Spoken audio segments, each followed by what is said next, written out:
हरियाणा में टोल पर कब्जा, बॉर्डर पर बरसते गोले,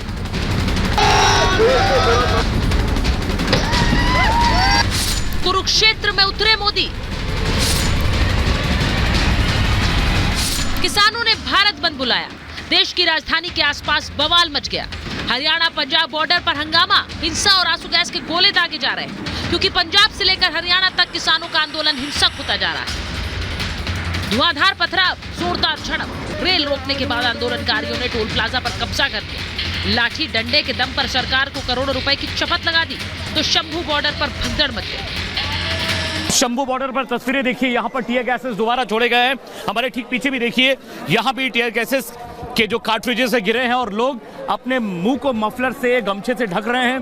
ये टीयर गैस के कार्ट्रिजेस यहाँ पर गिरे हैं और यहाँ सामने देखिए, यहाँ भी टीयर गैसेस आपको देखने को मिलेंगी और यहाँ पर पुलिस और जो किसान है उनके बीच अब झड़प लगातार और तीखी होती जा रही है और बढ़ती जा रही है। भारत बंद के बीच हरियाणा में हंगामा मचा है, लेकिन किसानों के कुरुक्षेत्र में आज नरेंद्र मोदी कूद गए।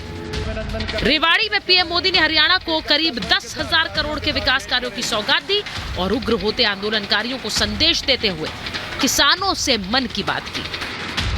देश के छोटे किसान के पास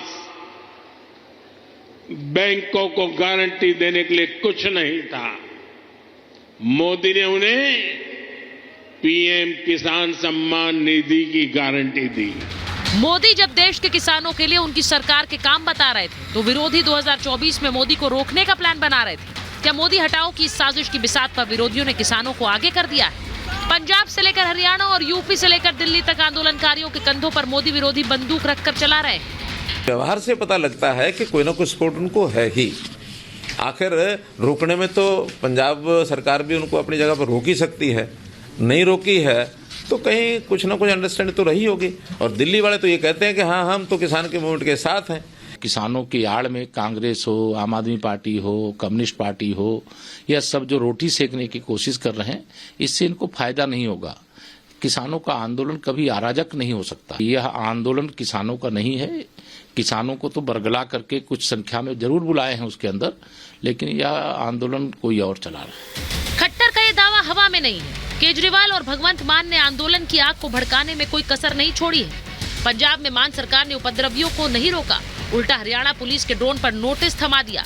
इधर केजरीवाल ने दिल्ली के बवाना स्टेडियम को खुली जेल बनाने के प्रस्ताव को भी ठुकरा दिया। आरोप है कि अंदर खाने आम आदमी पार्टी अपनी सियासत के लिए किसानों का इस्तेमाल कर रही है। किसान जिहड़े ने वो ਬਾਰਡਰਾਂ ਤੇ ਹੀ ਬੈਠੇ ਨੇ, ਕੋਈ ਐਦਾਂ ਦੀ ਗੱਲ ਨਹੀਂ ਹੈਗੀ। ਬਗਾਨੇ ਦੇਸ਼ ਦੇ ਨਾਗਰਿਕਾਂ ਵਾਲਾ ਸਾਡੇ ਨਾਲ ਤੁਸੀਂ ਵਿਤਕਰਾ ਨਾ ਕਰੋ ਜਾਂ ਵਰਤਾਰਾ ਨਾ करो। ये किसानों का आंदोलन नहीं है, ये आंदोलन है कांग्रेस का, ये आंदोलन है आम आदमी पार्टी का। और इस आंदोलन को पूरी तरीके से जो फंडिंग हो रही है आम आदमी पार्टी कर रही है और पंजाब सरकार के खजाने में से निकाल करके पैसा दिया जा रहा है गलत तरीके से। टीम केजरीवाल ही नहीं, अखिलेश यादव, हुड्डा, राहुल गांधी भी चुनाव से पहले किसानों के आंदोलन में मौका तलाश रहे हैं। जो राहुल आज किसानों को एमएसपी कानून की गारंटी दे रहे हैं, वो अपनी सरकार के किसान विरोधी रवैये को भूल गए। जब यूपीए सरकार ने संसद में एमएसपी कानून को देश की आर्थिक तरक्की के लिए सबसे बड़ा खतरा बता दिया था, उस वक्त केंद्रीय कृषि राज्य मंत्री केवी टॉमस ने कहा था कि एमएसपी अर्थव्यवस्था को बुरी तरह प्रभावित कर देगा। वही लोग अब एमएसपी बढ़ाने वाली मोदी सरकार को कटघरे में खड़ा कर रहे हैं। एमएसपी पर कांग्रेस का बयान सरासर झूठ है। मैंने सवाल पूछा था कि स्वामीनाथन कमीशन ने जो कहा कि कॉस्ट ऑफ प्रोडक्शन लागत मूल्य के ऊपर 50% देना चाहिए, तो उन्होंने कहा कि ये मांग हमने स्वीकार, ये रिकमेंडेशन हमने स्वीकार नहीं किया है। एमएसपी ये कहते थे बंद हो जाएगी, मोदी सरकार ने 1.5 गुना से ज़्यादा दाम दिया, स्वामीनाथन की कमेटी की रिपोर्ट को लागू किया और खरीद भी दुगनी से ज़्यादा की।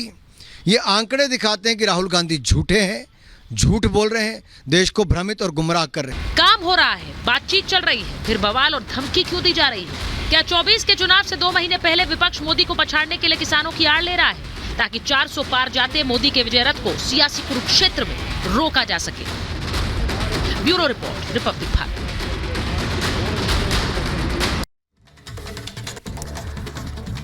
और मेरे साथ महाभारत में जो मेहमान जुड़ रहे हैं, एक बड़ा पैनल है आज हमारे साथ। मेरे ठीक बगल में समाजवादी पार्टी के राष्ट्रीय प्रवक्ता राजकुमार भाटी जी जुड़े हुए हैं, संजय मिश्रा जी राजनीतिक विश्लेषक है, दुष्यंत नागर जी को आप अक्सर महाभारत में देखते हैं, ममता काले जी आज हमारे साथ स्टूडियो में जुड़ी हैं बहुत दिनों के बाद महाभारत में। हमारे साथ डॉक्टर बीरपाल सिंह हैं, किसान नेता हैं, अवधेश कुमार जी वरिष्ठ पत्रकार हैं, स्टूडियो में हमारे साथ हैं, और भानु प्रताप सिंह किसान नेता बाहर से जुड़े हुए हैं, चौधरी पुष्पेंद्र सिंह जुड़े हुए हैं। एक बहुत बड़ा पैनल है। मैं उम्मीद कर रही हूं कि सब लोग अपना समय लेकर इस पर बात रख पाए, क्योंकि मामला गंभीर है और मुद्दा देश से जुड़ा हुआ है।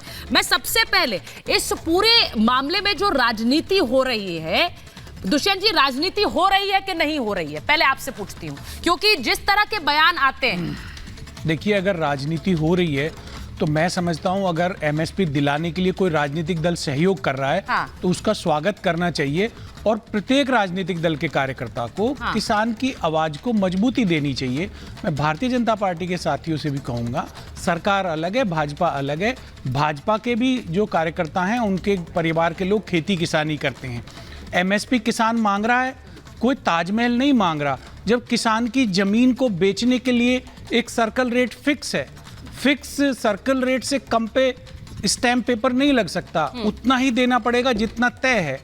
तो आप एक बात बताइए, किसान की एमएसपी की गारंटी सरकार क्यों ना दे? ठीक है, और इसमें अगर कोई राजनीतिक दल मदद कर रहा है तो क्योंकि मैंने रिपोर्ट में दिखाया, दुष्यंत जी मैंने रिपोर्ट में दिखाया, स्टूडियो में रहेंगे जरा एक बार, मैंने रिपोर्ट में दिखाया कि एमएसपी गारंटी की जो बात आप करते हैं, स्वामीनाथन रिपोर्ट की आप बात करते हैं, उसको लागू करने पर अवधेश जी, तब के कृषि राज्य मंत्री केवी टॉमस ने कहा था कि अगर ये करते हैं तो देश बर्बाद हो जाएगा, अर्थव्यवस्था पे बहुत बुरा असर पड़ेगा। ये तब कहते हैं, अब ये कहते हैं हम तो दे देंगे जब हम सरकार में आते हैं। देखिए, एमएसपी को लेकर के बात तो हो सकती है, लेकिन मूल बात यह है कि ये कैसा आंदोलन है, पहले तो ये देखना पड़ेगा कि आप एक ट्रैक्टर का पहले हॉर्स पावर बढ़वाते हैं, उसको हथियार में चेंज करते हैं, बुलडोजर बन जाए। एक एक ट्रैक्टर में आखिर कितने लाख रुपए खर्च हुए होंगे। ये लगता है जैसे युद्ध जनित मोर्चा लेने के लिए सब आए हैं। आप देखिए ट्रेनिंग कैसे हुई है कि अगर आंसू गैस के गोले आ रहे हैं तो उसको जूट से पकड़ के फिर उसकी ओर फेंका जा रहा है।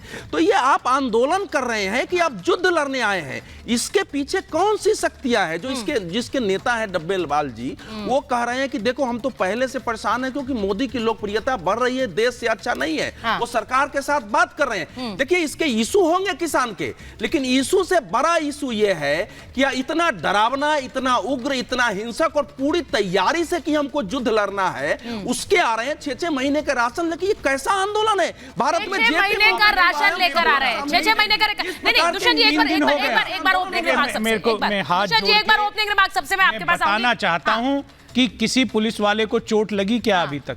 एक किसान नहीं लगी है, एक किसान की मौत हो चुकी है।